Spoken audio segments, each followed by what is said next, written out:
Seriously, who let the admin clerk wander out here onto the flight line during a siege? Get her back to the bunkers, the voice, laced with the casual arrogance of a man whose authority had never been seriously challenged, belonged to Captain Davies. It sliced through the tense, dust-choked air of forward operating base Kestrel with the grating certainty of a dull knife. The small crowd of exhausted soldiers and ground crew, huddled behind a barrier of Hesco bastions, chuckled nervously. It was a gallows humor, a desperate attempt to find normalcy in the abnormal, but it landed with the weight of casual cruelty. The target of his scorn, a woman of indeterminate age with a face that seemed purposefully designed to be forgotten, did not react. She didn't flinch, her shoulders didn't tighten, her eyes didn't even flicker in his direction. Her focus was absolute, centered on the small, intricate bolt carrier group of a standard-issue M4 rifle she was meticulously cleaning with a worn rag and a small bottle of CLP. Her hands, unadorned and steady, moved with an economy of motion that was almost hypnotic. Each wipe, each turn, each inspection was a self-contained universe of purpose.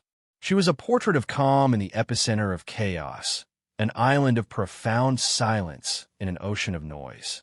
The distant, percussive crump of incoming mortar fire was the bass rhythm of their existence, a sound they had all learned to live with. But today it was closer, more insistent. Yet, she just kept cleaning. General Thorne, the base commander, watched from the doorway of the Tactical Operations Center, his face a mask of grim calculus. He saw Davies's preening, his chest puffed out, asserting his minor dominion over the tarmac. And he saw the woman. He saw the way she held herself, a stillness that wasn't passive but coiled, a resting state of immense potential energy. He saw the way her gaze, when it did lift from her work, wasn't vacant but was scanning, assessing, cataloging the angles of attack and the placement of defenses with an unnerving, professional coolness. It was a posture he hadn't seen in years, not since his own time in the shadowy corners of the world where legends were born and buried without ceremony. But when the general saw her stance, the precise, balanced way she stood as if rooted to the very core of the earth, a flicker of something ancient and powerful sparked in his memory. If you believe that true strength doesn't need to announce itself, type competence below. The captain, emboldened by the nervous laughter and the woman's utter lack of response, took a step closer. He was a man who mistook silence for weakness, composure for fear. "Hey, I'm talking to you," he said, his voice louder now, demanding the attention he felt was his due. "This isn't the records office. There's a real fight happening. Did you get lost on your way to the coffee maker, ma'am?" The honorific was a weapon, dipped in sarcasm and aimed to demean. He gestured vaguely toward the sky, where the hazy desert sun was periodically obscured by plumes of black smoke from impacts just beyond the perimeter wire. "See that? Big, scary world out here. Best you leave it to the professionals still." She said nothing. She finished her task, the bolt carrier group gleaming under a thin, perfect coat of lubricant. She slid it back into the upper receiver with a practiced, seamless motion that ended with an authoritative click. It was a sound of finality, of a tool made ready. Only then did she lift her head, her gaze sweeping past Captain Davies as if he were a piece of uninteresting terrain, and settled on the smoldering ridgeline to the north. Her eyes, a pale, washed-out blue, seemed to calculate windage and distance out of sheer instinct. The onlookers grew more uncomfortable. The humor had evaporated, replaced by the raw awkwardness of a public dressing down that felt increasingly undeserved. The woman's silence was no longer passive. It was a mirror, reflecting the captain's own foolishness back at him, amplifying it. She possessed a gravitational pull, a density of purpose that made his loud words seem hollow and weightless. He had intended to isolate her, to make her an object of ridicule, but instead, he had isolated himself. He was the spectacle now, a man shouting at a statue, and the statue was winning. Her lack of engagement was a more profound dismissal than any retort could ever be. She had judged him, weighed him, and found him wanting of even a single word. Her quiet competence was a fortress his arrogance could not breach, and in that moment, she was the most powerful person on the tarmac. The crisis arrived not with a bang, but with a crackle of static over the command net, a voice stretched thin with panic. Thunder 1 is down. I repeat, Thunder 1 is hit. Pilot and co-pilot are unresponsive. We're pinned down in the valley, taking heavy fire from the northern ridge. We need air support now, or we are overrun. The message repeated, a frantic loop of impending doom.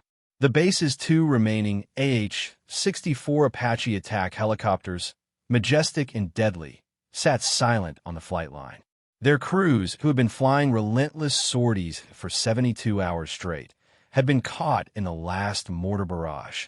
One pilot was dead, two others critically wounded. The machines were ready, but the men who flew them were broken. A terrible, helpless silence fell over the command post. The chess pieces were on the board, but there was no hand to move them. General Thorne's voice, strained but resolute, boomed over the base-wide public address system, a voice of last resort. This is the base commander. We have a crew pinned down and taking fire.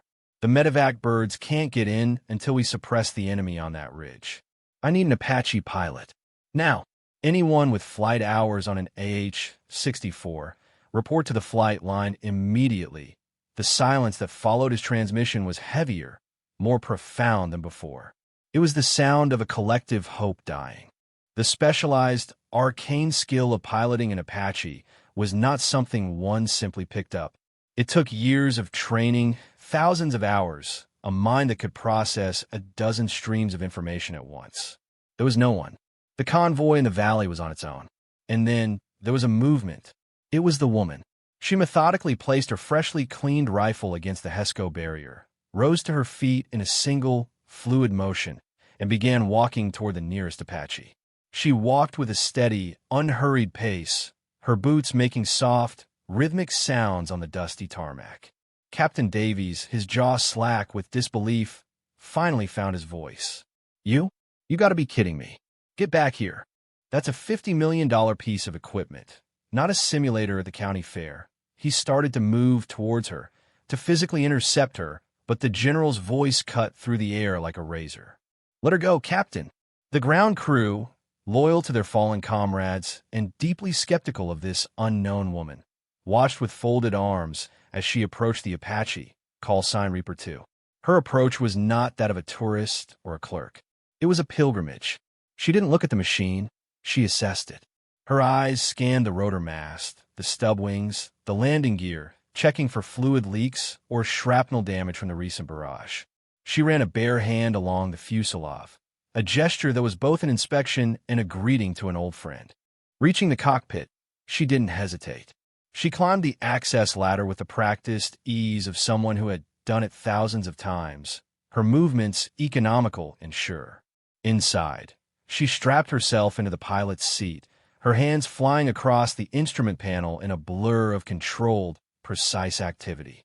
Switches were flipped, buttons were pressed, systems were brought to life in a complex, secret symphony. The ground crew chief, a grizzled master sergeant named Hicks, moved to the cockpit window, his expression a mixture of duty and profound doubt. "Ma'am, you can't just," he began, but fell silent as she looked at him. Her eyes were not the eyes of clerk. They were the eyes of a pilot, calm, focused, and utterly in command. She gave him a short, sharp nod, a gesture that conveyed more authority than all of Captain Davies's blustering. The master sergeant found himself nodding back, stepping away from the aircraft as if compelled by an unseen force. The auxiliary power unit whined to life, followed by the deep, guttural roar of the twin turbine engines spooling up. The massive four-bladed main rotor began to turn, slowly at first, then faster and faster until it was a transparent, shimmering disk of violence, whipping the desert air into a furious storm. The dust and debris kicked up by the rotor wash was biblical, forcing everyone on the flight line to turn away, shielding their eyes. Through the swirling chaos, they saw the Apache lift off the ground. It didn't rise gently. It leaped into the air, a combat takeoff so aggressive and precise that it seemed to defy physics, transitioning from a dead stop to forward flight in a single, breathtaking heartbeat. The machine, a 10-ton beast of steel and fire, moved with the grace of a dragonfly in her hands. It banked sharply, the stub wings laden with Hellfire missiles and rocket pods, pointing toward the northern ridge, and accelerated with a terrifying scream toward the fight. The entire flight line stood in stunned, absolute silence, watching it disappear into the haze. Captain Davies's mouth was open, his face a perfect mask of shattered arrogance. He had just witnessed the impossible, and the sound of his own ignorance was now the loudest thing in his world. The Apache, now a dark, predatory shape against the bleached-out sky, did not fly a direct route. It dove low, hugging the contours of the ravaged landscape, using the weighties and low hills as cover. On the tactical display in the command center, its icon moved with an unnatural speed and intelligence, a ghost flitting through the terrain. The voice that came over the command net was not the woman's. It was the frantic, relieved cry of the pinned-down convoy leader. "I don't know who is flying that bird, but they're an angel. Tally 2 enemy RPG teams. Northeast slope." Before he had even finished the sentence, the response came over the radio. It was her voice, the first words anyone had heard her speak. It was calm, devoid of any emotion, a simple, technical statement. "Roger. Firing 1 Hellfire. Shack on target." A thin trail of smoke erupted from the Apache's wing, and seconds later, a brilliant, silent flash blossomed on the distant ridge, followed by the delayed, rolling thunder of the explosion. The convoy leader's voice returned, breathless with awe. "Good God. Direct hit. They're gone." All of them, for the next 10 minutes, the command center listened to a masterclass in aerial warfare. The quiet woman's voice became a metronome of destruction, each calm, clipped transmission followed by a precise and devastating result. Engaging machine gun, nest with 30mm. Splash, the distinctive, guttural growl of the Apache's chain gun echoed from the hills. Multiple hostiles in the open. Firing rocket salvo, a ripple of fire left the pods, and a section of the ridge simply vanished in a cascade of earth and flame. She was not just a pilot. She was a surgeon, using the Apache as her scalpel, cutting out the cancer of the enemy positions with methodical, brutal efficiency.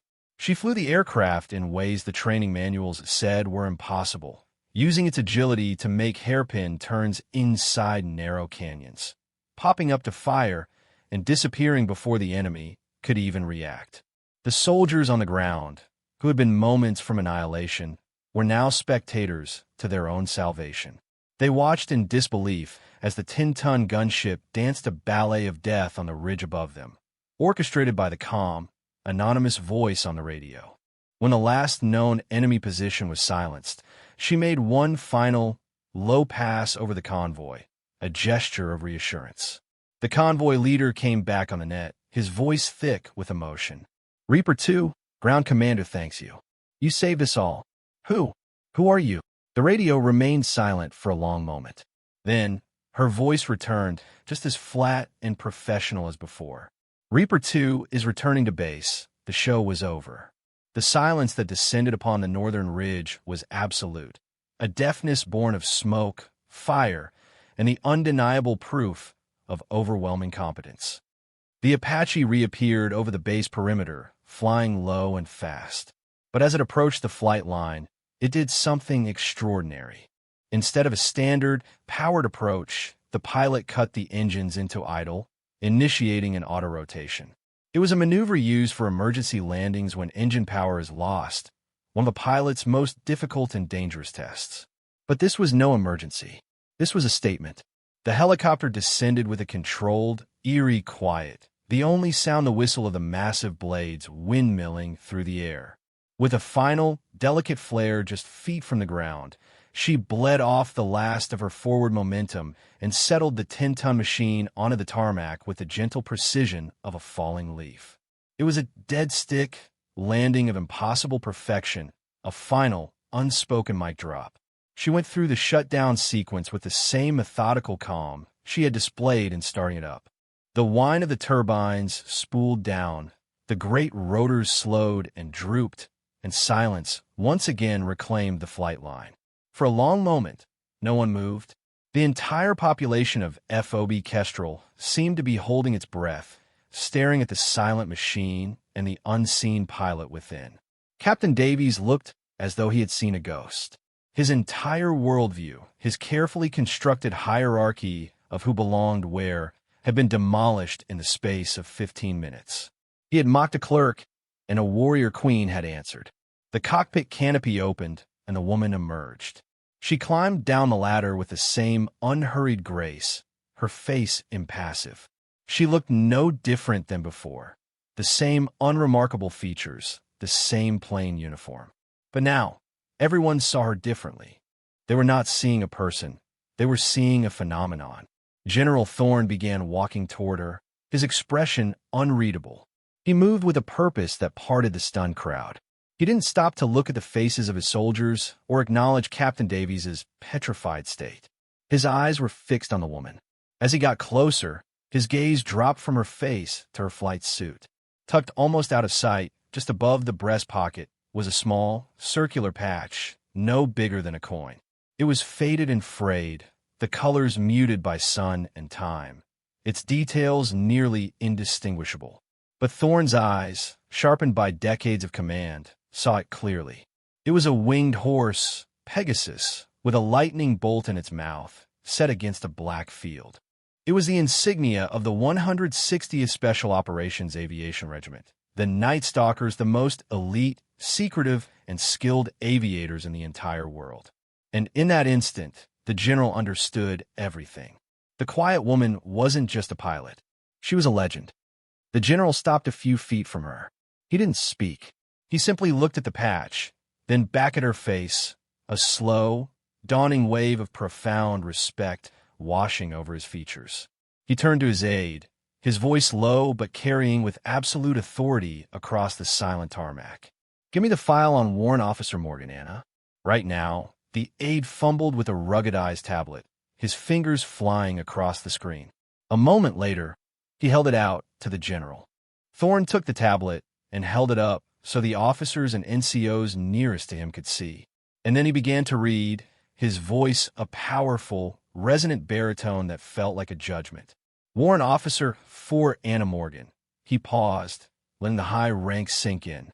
A CW-4 was a master of their craft, a technical expert with decades of experience. Unit designation, 160th Special Operations Aviation Regiment, Echo Company, Special Mission Unit. A murmur went through the crowd. The 160th SOAR were ghosts, the pilots who flew Delta Force and SEAL Team 6 into the darkest corners of the globe. "Call sign, Wraith 1, he continued, his voice growing stronger with each credential. "Total flight hours, over 6,000. Combat hours, 4,212. Most in a classified active-duty pilot." He looked directly at Captain Davies, whose face had gone from pale to ashen. "Awards and decorations. Distinguished Flying Cross with Valor Device. The Silver Star. The Bronze Star with 3 oak leaf clusters. The Air Medal with 27 strike awards." He swiped the screen, the list scrolling on. "Mission history. Operation Red Dawn. Operation Neptune Spear. Operation," he stopped. "The rest is redacted. Top secret/sensitive compartmented information." He lowered the tablet, the silence on the flight line now so complete it felt like a physical pressure. He looked at the quiet, unassuming woman standing before him. He saw the years of relentless training, the unimaginable pressures of classified missions, the faces of the special operators whose lives she had held in her steady hands. He saw the quiet professionalism that was the non-negotiable bedrock of that elite community. Then General Thorne, a man who commanded thousands, a man who hadn't saluted a junior officer in a decade, drew himself up to his full height, his back ramrod straight. He executed the sharpest, most respectful salute of his long and storied career. His hand sliced through the air and stopped, quivering with precision, at his brow. and in a voice filled with a reverence that bordered on awe, he said one word. "Ma'am." The general's salute was a thunderclap in the silence. It was more than a gesture of respect. It was a public coronation and a profound condemnation. It knighted Warrant Officer Morgan as the hero she was, and it simultaneously exposed Captain Davies's prejudice as the ignorant folly it had always been. The sound of a single hand slice through the air had completely reordered the social and professional reality of the entire base. The onlookers, who had been frozen in shock, began to react. The grizzled Master Sergeant Hicks and his entire ground crew snapped to attention, their own salutes following the general's, a wave of respect washing over the tarmac. They were no longer saluting a mysterious woman. They were saluting Wraith One, a living embodiment of the quiet competence they all aspired to. The story of what had happened on the flight line, the insult, the crisis, the impossible flight, the reveal, spread through FOB Kestrel not like wildfire, but like a detonation. It moved through the ranks in hushed, awestruck whispers. The clerk who saved the convoy, the quiet woman who was secretly the most decorated pilot on the continent. By the time the sun set, the legend was already taking shape, acquiring the burnished patina of folklore. Mechanics servicing the other aircraft spoke about the way she had landed Reaper 2, claiming the onboard diagnostics showed zero stress fractures despite the extreme maneuvers. The saved soldiers of the convoy, now safely back within the wire, described her voice on the radio as impossibly calm, the voice of an avenging angel.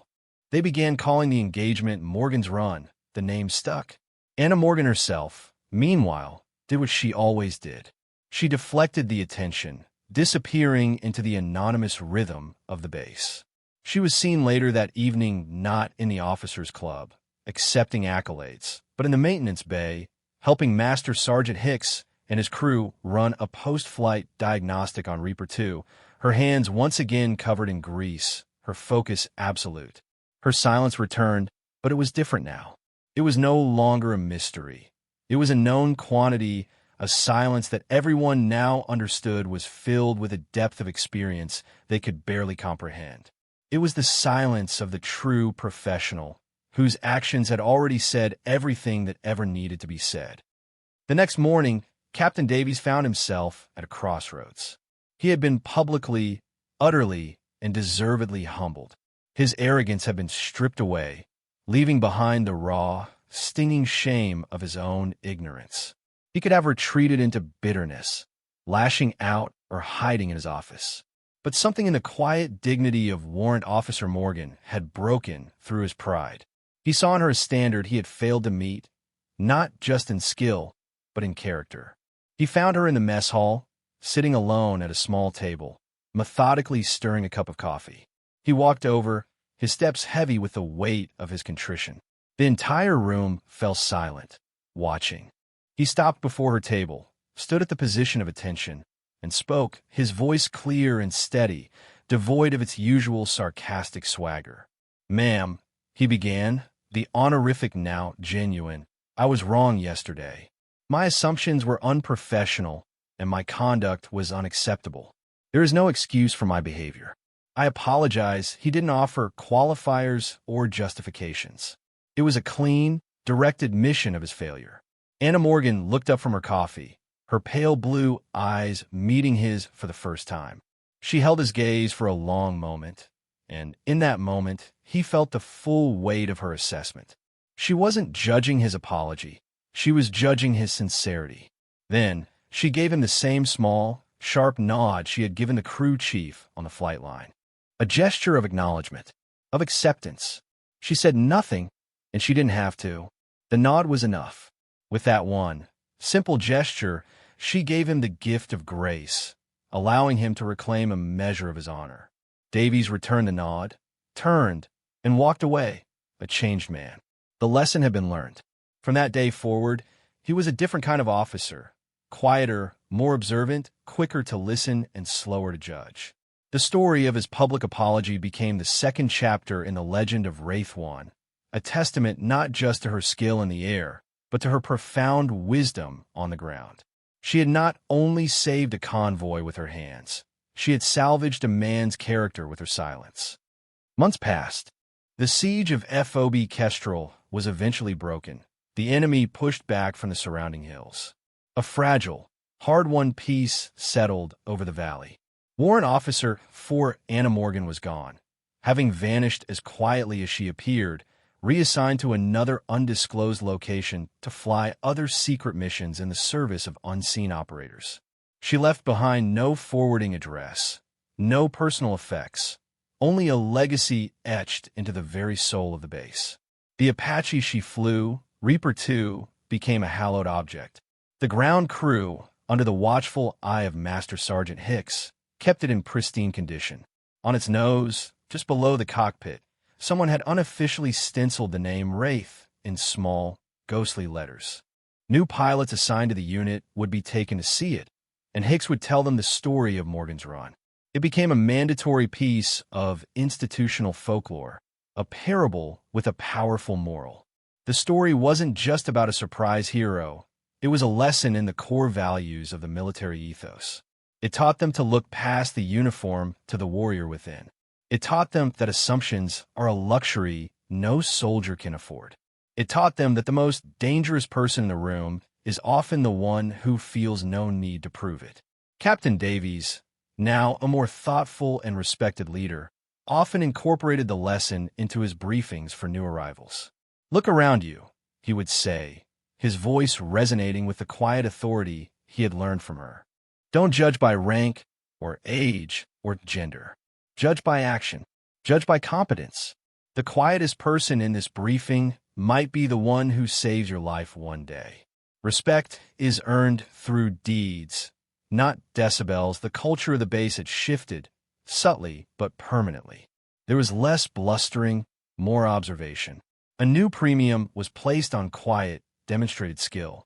The legend of the unassuming clerk who was secretly a Night Stalker had become a guiding principle, a North Star of professional conduct. Her single, 15-minute flight had left a contrail of change that would last for years. The true measure of a legacy isn't a name on a plaque or a story told over drinks. It is not a static monument to a past event.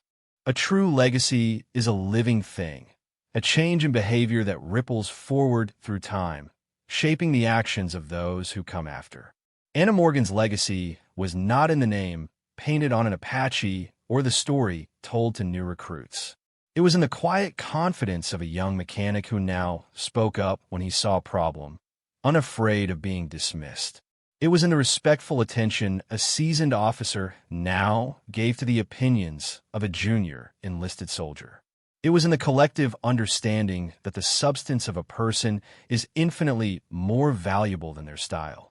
Her actions instilled a powerful, enduring truth into the DNA of that remote desert outpost. Competence is its own credential. It requires no fanfare, no introduction, no validation from the ignorant. It is a fundamental force like gravity, and when it is demonstrated, it simply is. It bends reality around it, silencing doubt and shattering false pride. The silence she cultivated was not an absence of noise. It was the presence of discipline. It was the calm that comes from thousands of hours of practice, from facing death and choosing focus, from a deep and abiding confidence that needs no external applause. It is the silence that proves the character. It is the action that defines the professional. It is the respect that is earned in the crucible of a crisis. That is the enduring lesson of Wraith 1, a lesson that echoes not only in the hangars of FOB Kestrel, but in any arena where true worth is measured. It is a reminder that the world is full of quiet professionals, men and women who carry the weight of immense skill and experience without advertisement. They are the foundation upon which everything else is built, the silent guardians and hidden masters whose work speaks for itself, with a voice far louder and more permanent than any boast. For more stories where quiet competence triumphs over loud arrogance, and where disciplined action defines their worth, subscribe to Unknown Heroine Stories.